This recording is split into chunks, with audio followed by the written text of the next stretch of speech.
So today's project is replacing the front lower control arms on this 1997 Jeep Grand Cherokee. With only 2 bolts holding each arm in place, it seems easy enough. But if this is your first time doing these arms, there's a couple things you should know so you don't end up stuck for hours wondering why it's not working out.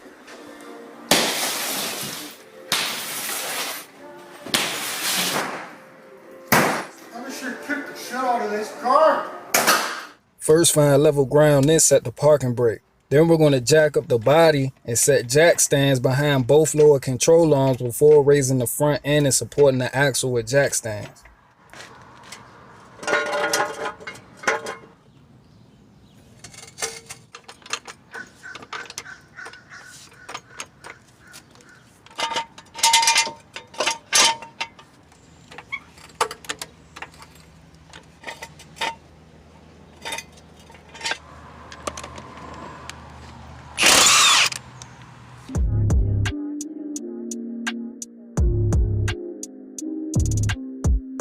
So this is the frame side of the control arm and this is the axle side. On the axle side, you have this cam bolt here that has to go back on the exact same way. Not doing so will affect your caster and change your pinion angle. So mark its position before removing.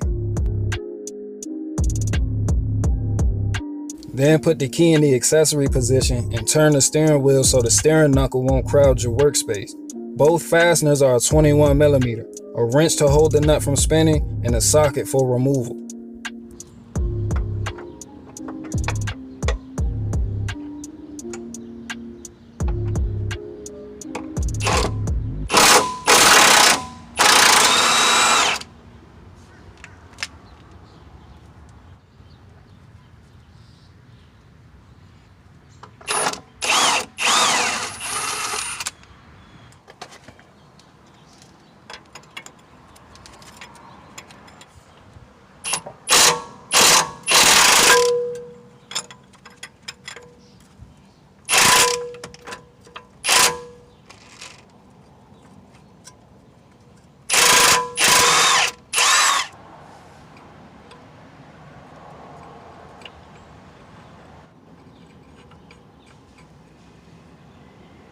Removing the cam bolt from the driver's side control arm can seem impossible because it's long and it hits the axle housing before it can be removed. But it has to come out angled downward, which is why you remove the frame side first, so you can tilt the arm sideways. The cam bolt washer is oval shaped, so you want to make sure that's rotated on its side for more clearance, then wiggle it out.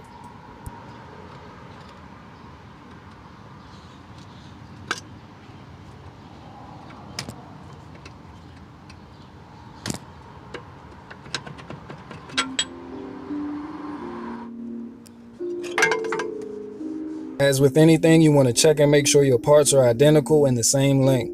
This style of control arm is referred to as a trailing arm.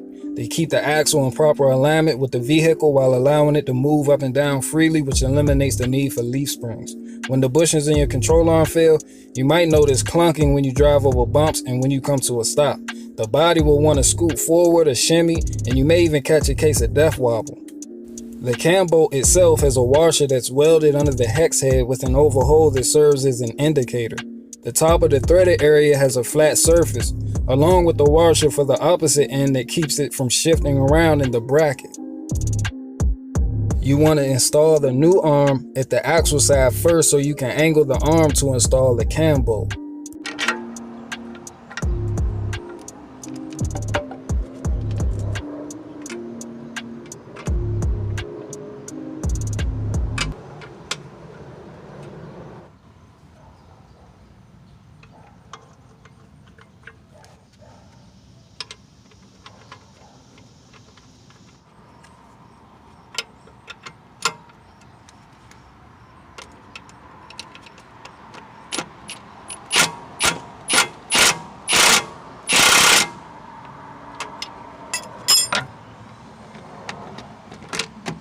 Since the frame side isn't lining up, we're going to use the jack to raise the body from the axle until the holes are in alignment.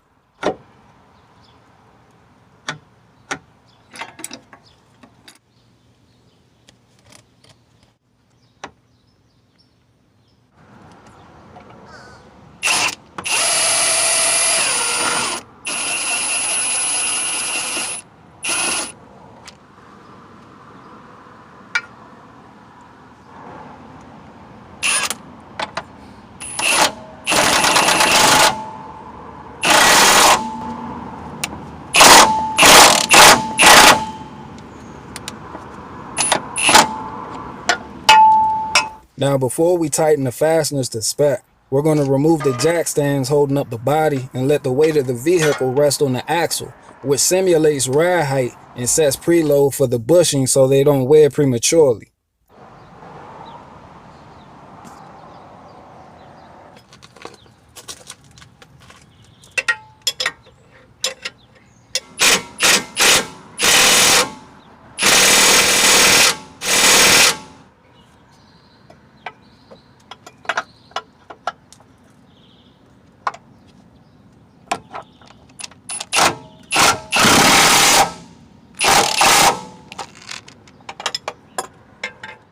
So I purposely recorded myself doing the driver's side lower control arm because out of the 4 lower control arms on this vehicle, the driver's side lower control arm is the hardest one. The passenger side is done the exact same way, but there's more space for you to work. So now I'm going to get started on that side, and until next time, y'all stay tuned.